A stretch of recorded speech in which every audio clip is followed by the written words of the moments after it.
Hiya folks, Sandro here with more cartoon news and shenanigans. And if you'd like more cartoon news and shenanigans, I'd ask you to please subscribe to the channel. In fact, do it right now so you don't forget about it later. And I thank you very much for that, guys. So today I'm going to be doing a quick fire review of Infinity Train Book 4. That's right, guys. Infinity Train Book 4. I don't know what happened. It kind of went under the radar, right? Like, I didn't see too many people talking about this. What happened? Where was all the hype for Infinity Train Book 4? It kind of just got swept under the rug, you know? So this actually came out on April 15th. This was a couple weeks ago. And so I just really didn't see enough people talking about it. So maybe I'll start the juices. Maybe I'll remind you guys this show is actually out. It's out on HBO Max. You can go watch it right now. So let's jump in here. But before I do, I also wanted to say that, guys, I am going to be doing a quickfire review of Invincible. You guys have been asking me about this. I'm going to hopefully try and do this before Fridays, because last week you guys were asking me to talk about this show in the live stream. And I was like, guys, don't tell me anything. I don't want spoilers. Okay. So I have to binge watch this show. Infinity Train. I just binge watched the whole season, book 4. Last night, which is why I'm able to do this video and talk about each and every one of these episodes here. And so Infinity Train Book 4. Now, I also wanted to quickly say before I get into the review that Infinity Train, I did a video just a couple days ago that was kind of sad because this is the end. This is the end. So this book right here, Book 4, it leaves on a sort of cliffhanger. And that's unfortunate because this show's over. Like, it's done. It's been canceled. I have done a video on it where I talked about how it was canceled. I talked about how hold on. Not only is this show canceled, they canceled all the comic books. There was apparently some kind of create your own adventure series canceled. There was apparently going to be video games. And think of the possibilities. Video games. Infinity Train. You can do all kinds of puzzles. It would, you could have boss fights. You could have everything. You could literally take the game in any direction you want. It just sounds so cool. And that's so sad that they're not going to do an Infinity Train video game. That makes me sad. But anyways, guys, so it leaves on a cliffhanger, but I'm still going to talk about it. I think I want to spend most time on the last episode. Or do I? Yeah, I'll spend most of the time probably talking about the last episode and the cliffhanger that it leaves off. So here we go. It starts so this is the first episode in the book. So it talks. Now this is fun. So our main characters are Ryan and Minnie G. Okay, and they've been friends since birth. They're musicians. And what's really, really interesting is that they're actually from Canada, which is cool because I'm from Canada. And they don't really talk too much about being Canadian. They reference it two times, I think.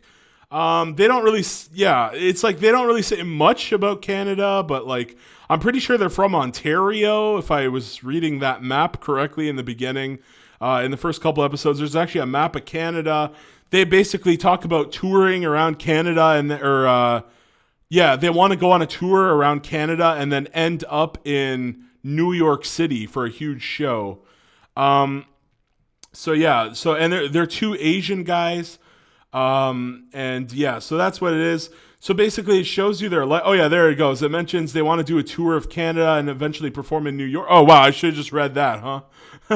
Well, it's so fresh in my mind. I was just able to say it off my. So Chicken Choice Judy is their band name. I think that's a silly band name, but I guess it kind of works. This episode, they get on the train. This is an interesting one. So this time on the train, the characters have synchronized numbers, which is very unusual, apparently. Apparently, this doesn't happen often. So basically, they have synced numbers. So Ryan and Minnie G's hands they're both at 220, or was it 202? I can't remember. It's 220 or 2. It's 202. I see it right there. Okay. So their hands are synchronized. I see. Now here's the weird thing, right? So what are my thoughts on the first episode? Well, it's weird because I think the second episode should have been the first episode, if that makes any sense. Yeah, so in the second episode, they give the backstory when they were kids. They basically show that like Ryan and Minnie G are, one of them's like one of them plays like a soundboard, one of those electric little mini soundboards. The other one's more of a guitarist and a singer. And it gives us their backstory. Like one of them's parents are like never around. The other one's parents are very harsh, strict, stereotype kind of Asians where they're like, you have to do your schoolwork or else you're done, bitch. It's those kinds of parents. And actually, the mother, I can't remember which one. I think it's Ryan, right? Ryan, or is it Minnie G? It might be Minnie G. The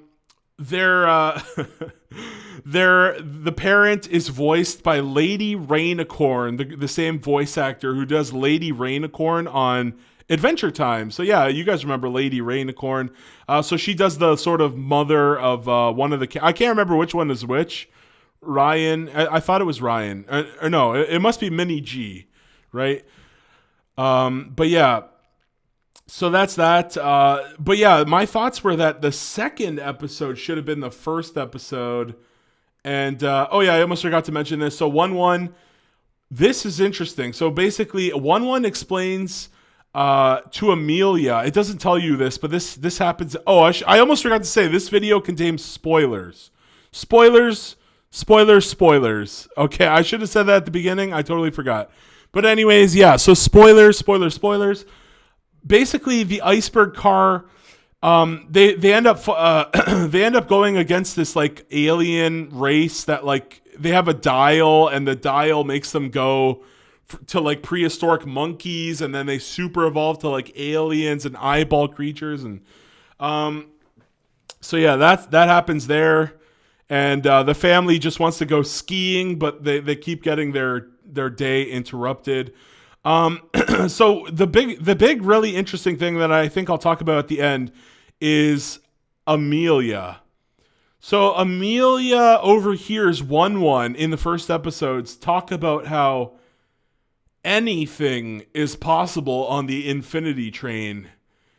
Okay, so the big idea is that Amelia, if I'm remembering, who was her husband again? Or okay, hold on. Infinity Train Amelia. Yeah, the last time we saw Amelia, I thought she was with in book 4. Yeah, she's in book 4. Okay, so I don't know what happened to Hazel at the end of like book 3. Didn't Amelia like run off with Hazel? I don't know what the hell happened there. But yeah, Amelia is kind of like there. So this was Amelia in. Okay, so wait, did book 4 happen earlier in the timeline? I'm confused now. In book 1 and book 4, during her youth, Amelia wears a brown shirt and a black jeans. So that was Amelia. That was an old story. So this book happens earlier? I'm confused. I thought all the books like happened in chronological. Okay, so was this like a prequel? I'm so confused. What the hell? Book 4. She was in book 4, but she was young. Amelia had her camel brown. Okay, in book 3. And Simon. Okay, her physical appearance depicts her to have very strong arms for a 60-plus-year-old woman. And then in book 4, but so that was her in book 4, but like, and a reoccurring character. Yeah, she appears in book 4 like 2 times, I think. She was the main antagonist of book 1. But what's her Aldrich? That was it. Her fiance who helped to create the Infinity Train, right? Oh no, wait. I guess he didn't help her create it, or maybe he did. I can't remember. It's been a while. She's been trying. Oh, okay. So she was trying to recreate him for over 30 years. So basically, 1-1. So I'm assuming book 4 happens in the past then. Wow, I just, okay. Okay, that's weird. I didn't realize that. I thought book 4 like happened like after all the other ones, but I guess not. Maybe I wasn't paying attention. See, because what happened? Okay, should I talk about the spoiler at the end? No, I guess not. Right. So was this just like a filler season? Like what the hell happened? They must resolve their issues. Okay, I'll save it for the end. Let's keep going. So the Iceberg Car, yeah, basically, it just like they sort out their problems. Basically, one of them's working at a Humpty Dumpty themed restaurant, and the other one went on tour. He actually went on tour. He didn't do very well. He was a one-man show.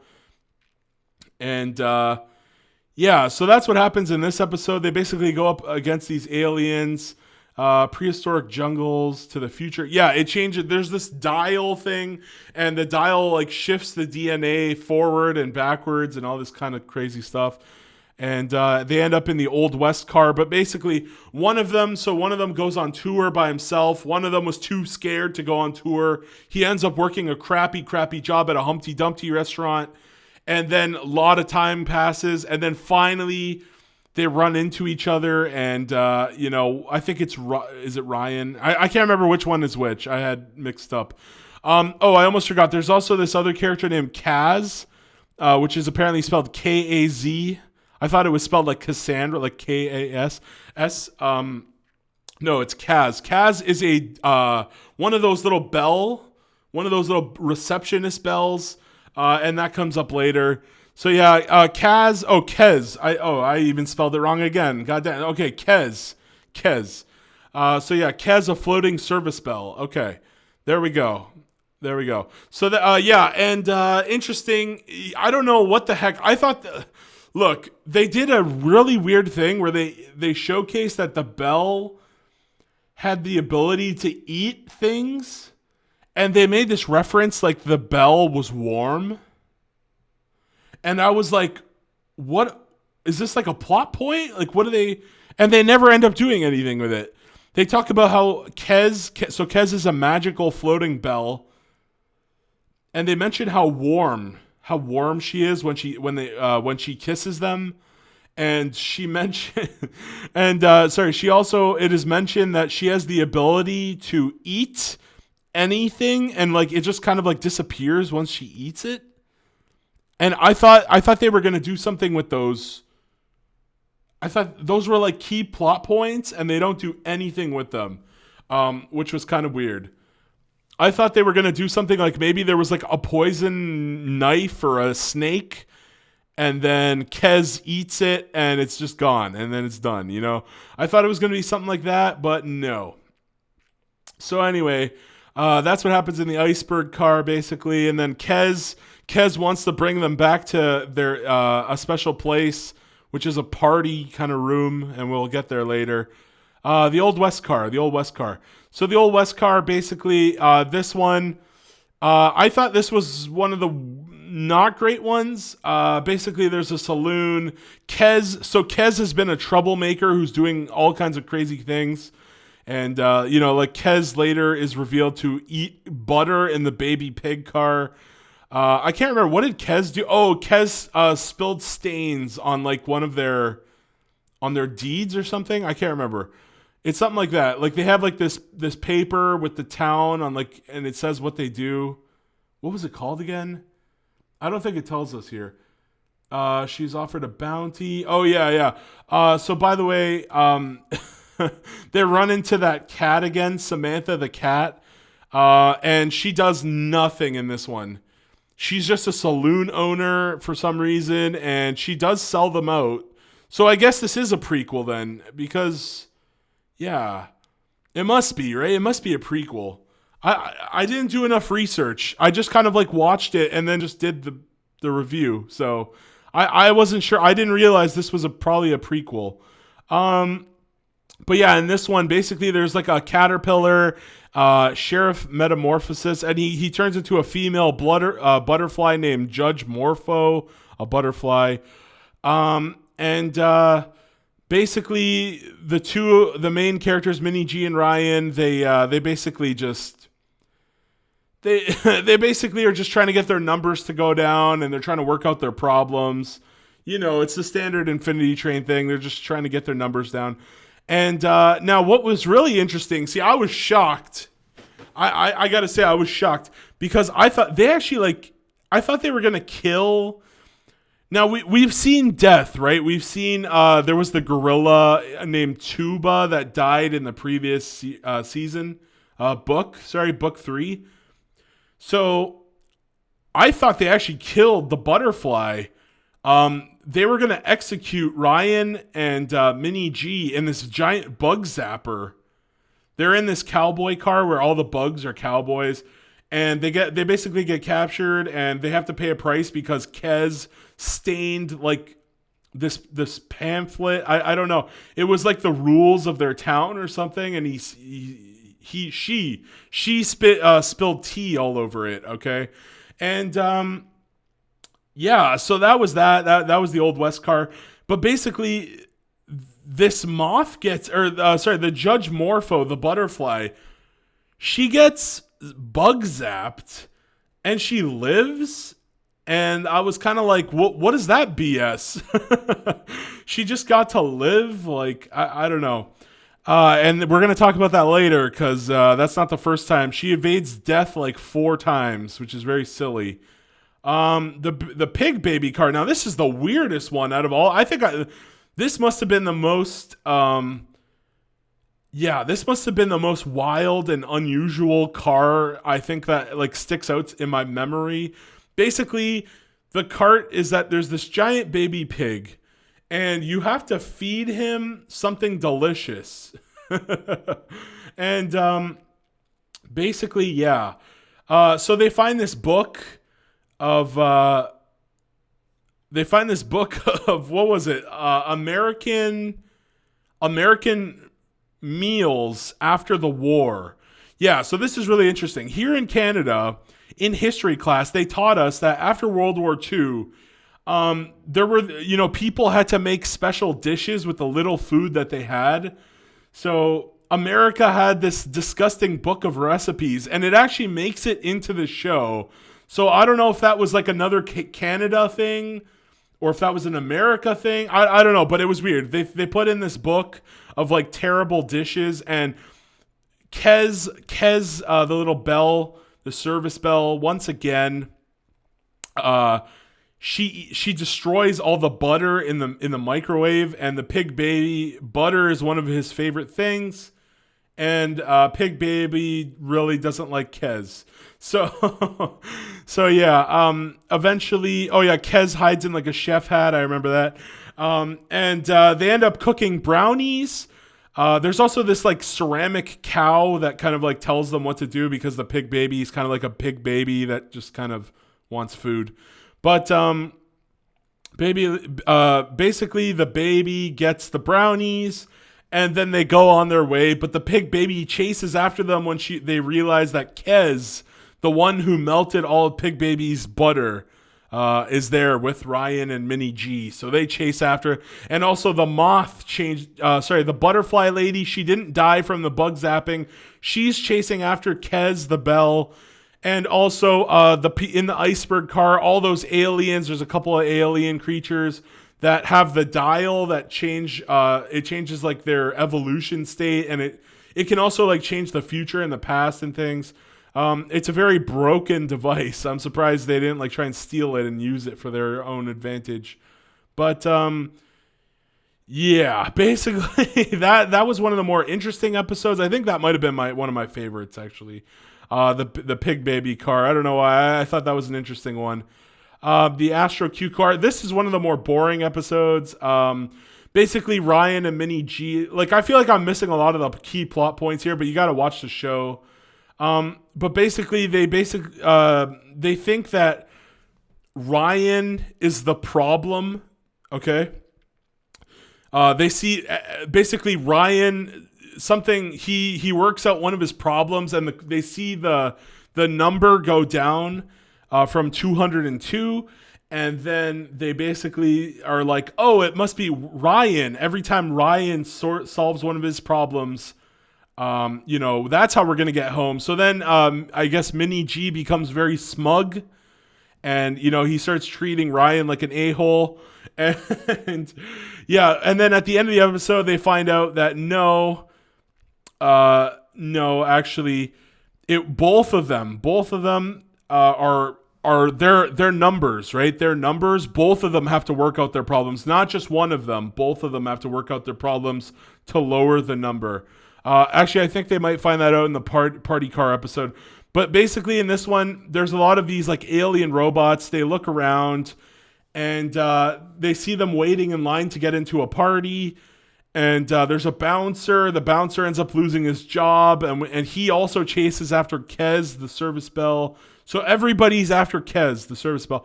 And in the party car, we get a whole bunch of weird, nutty-looking characters. There's like a pepper and a honeycomb creature and all these kinds of weird people, which is cool because it's the Infinity Train. You expect to see some weird characters. And they throw a massive party, and basically they get out of there, and they end up playing a song together when they were kids. They end up, their numbers go down, et cetera, et cetera. And then they go to the art gallery car. Now, this was an interesting one. There's like this kind of like demon creature made of shadows, and it's like it manipulates their emotions. And this one was crazy. And so basically, they basically fight with each other. And then one of them, which one of them? I think Ryan. Yeah, Ryan ends up finding his number goes to 0, and he gets the exit, but he can't leave Mini G behind, so he goes, he doesn't leave. And then eventually, Mini G finds the exit. They both find the exit, but basically, it was one of those things where you have to look at it from a different like angle, and then it becomes the door, which is really cool. That was an interesting way to solve I don't know. I like the puzzles. I like the puzzles they make in this show. They're kind of cool. But yeah, this car was like a creepy one. I really like this one. This actually might be my favorite episode of the season, actually. Yeah, so that was probably my favorite episode just because it had this ominous feel. And also the pig baby car was just pretty good too. But the art gallery one was pretty cool. And yeah, so then they go to the maze car, and things are like finishing up. It's getting towards the end of the season. We get the kind of climax where all of the characters are kind of like chasing after Kez the Bell. All of them, the aliens, the judge, the pig baby, Mrs. Cow, that cow thing that talks, her pig baby, and the bouncer. They all arrive seeking revenge. Then they run through this maze. They get through the maze. They get through oh yeah, that was funny. The bouncer just kind of blocks them and lets them go through. And then Kez Kez introduces them to the roommate Morgan. They thought Morgan was like a white guy that was like, some kind of like roommate that they could maybe talk to learn more about the train. Nope. Turns out Morgan, no. What was the name of the other guy? I can't remember. There was another guy, not Morgan. Morgan's the name of the castle, right? Yeah, Morgan is the castle. Okay, so Morgan is the castle, but there was another guy that they thought was the roommate. Turns out he has a very sad story that we find out in the castle car. But basically, yeah, it's really interesting. So basically, at the end of the maze, I'll just talk about the next episode. This was a good episode. The Mega Maze car, they just kind of get chased, but this is like the real one here, the castle car. So basically, they find out Morgan is the castle. This is probably one of the better episodes of the season. I think the weakest episode was probably like, I don't know, the Astro Q car, right? That had to be like the worst of the season. But these last two are pretty decent. But basically what happened, we find out something really interesting here. What was the name? Jeremy. So Jeremy had been living in this castle for 5 years as a passenger. And he basically finds out that, what's it called? it's a very sad story, actually. He got into a driving accident, and his wife and kid died, and basically the reason he's on the train is because he has to work out that it wasn't his fault. And they talk about that. So the Castle Morgan believes that, the human, he went back to back to the human world, right? Jeremy, his hand went to zero and he went. So Morgan interpreted that as Kez, the Bell, killing, right? So Morgan kind of attacks Mini G and Ryan, and there's a whole thing. And it was just really cool. I like this episode because, like, we don't really get to see much of the other passengers. We barely ever get to see other passengers. In the first season, Tulip, we kind of got to see, like, there was like a computer screen that or was that the third book? There was like a book that like showed other passengers that were on the train. I guess in book 3, we kind of get like some of the passengers, but that was kind of different because it was kind of like they were their own unit. We don't really get to see like a passenger crossing paths with another passenger. We didn't get that here, but like we kind of at least got to know a little bit about another passenger, which was cool.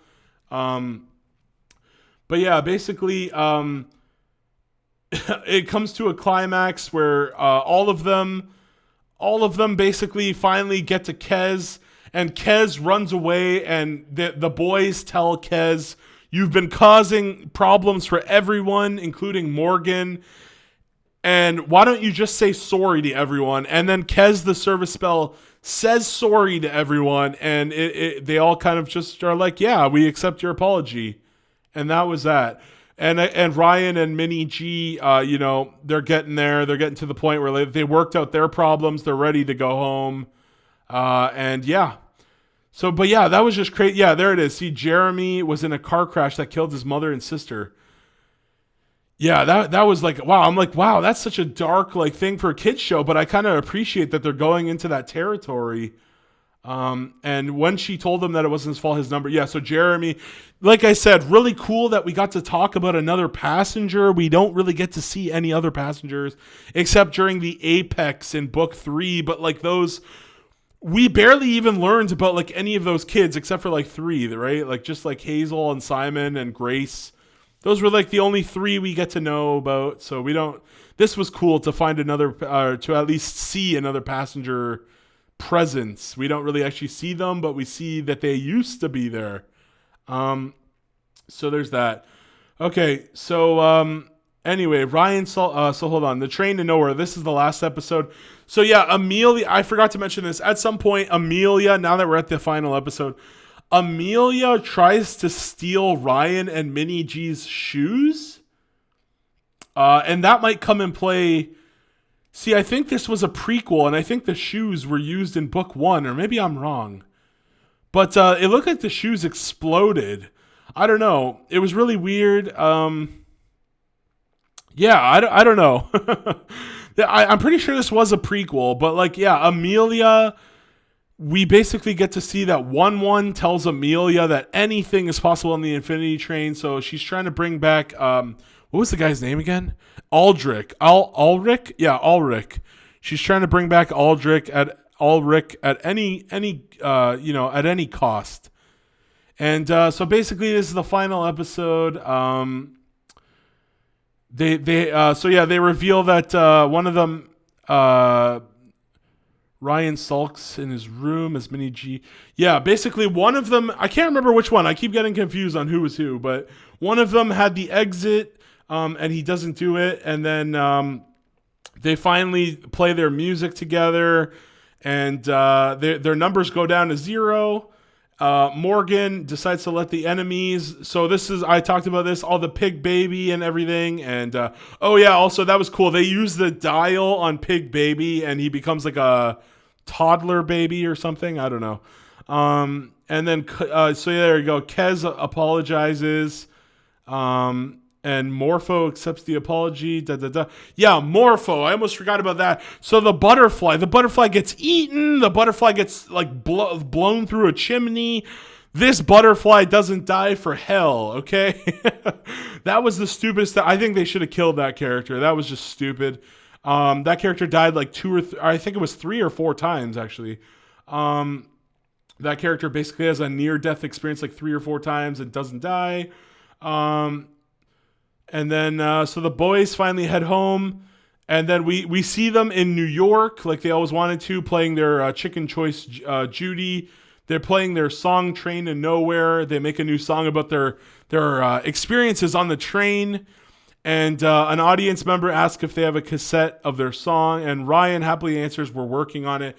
So that was that. So basically, there was kind of like a setup here where Amelia, you know, I don't know what Amelia is going to do. But interestingly enough, both their hands reach 0, right? Both their hands reach 0, and it opens 2 different portals, and then they merge into one. And that's very interesting.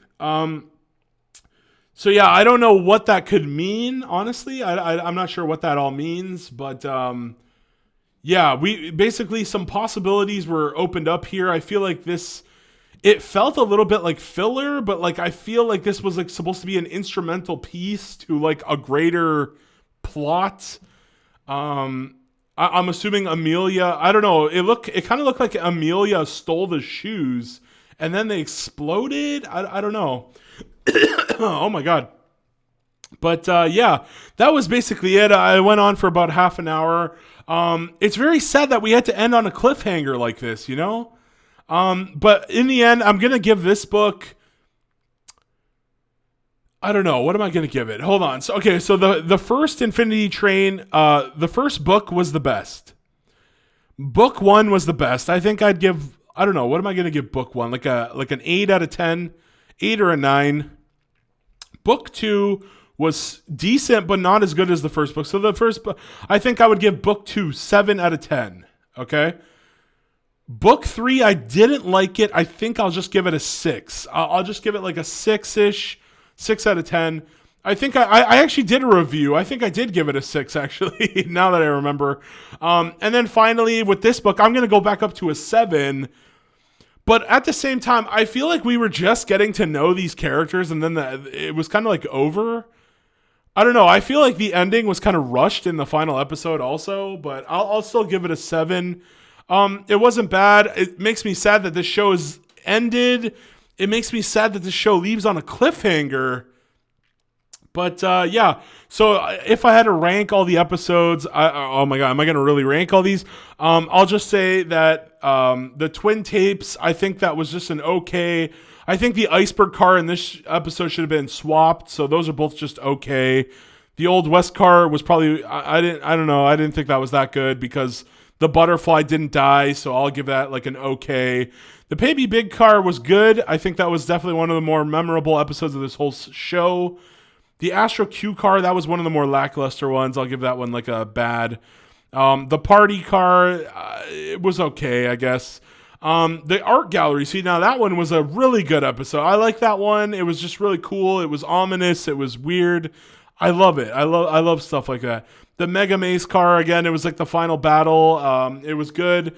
The Castle Car, this is where we learn about the passenger, good stuff. Train to Nowhere, just okay. But yeah, so it's interesting to see where they're going to take the story if this show ever comes back. You know, because a lot of shows, we're seeing like the Samurai Jack route where it's like 10 years later, we're going to get like a final season wrapping everything up. So maybe I'll be back here in 2031 to wrap up the final season. Who the hell knows? But that's it from me, guys. Let me know your thoughts. Did you like the season?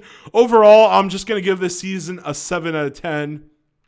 Could have been a little bit better. The ending was a little bit rushed. I just didn't even realize this was a prequel. And yeah. So that's where I'm going to end it, guys. Let me know your thoughts, your comments down below. Did you like this season? Was this a good season? Did you like this better than season 3? Did you like it better than the first season? I just think the first season was the best one so far. And yeah, so I did like this season more than season 3. One of the problems this show has is that there's no good villains, you know? There's just no good villains. That's my opinion. Let me know what you think about that. If you watched, most of you guys are going to watch for 34 minutes. But yeah, let me know your thoughts. Let me know, does this show need a villain? I think so. Comments down below. Thumbs up, like it, share it, subscribe. Thank you very much. And I will have that Invincible review hopefully sometime in the next couple weeks. I got to binge watch it still, all right? I'm working on it. And we'll get there. We will get there. Okay, guys? Peace out. See you next time. Bye-bye.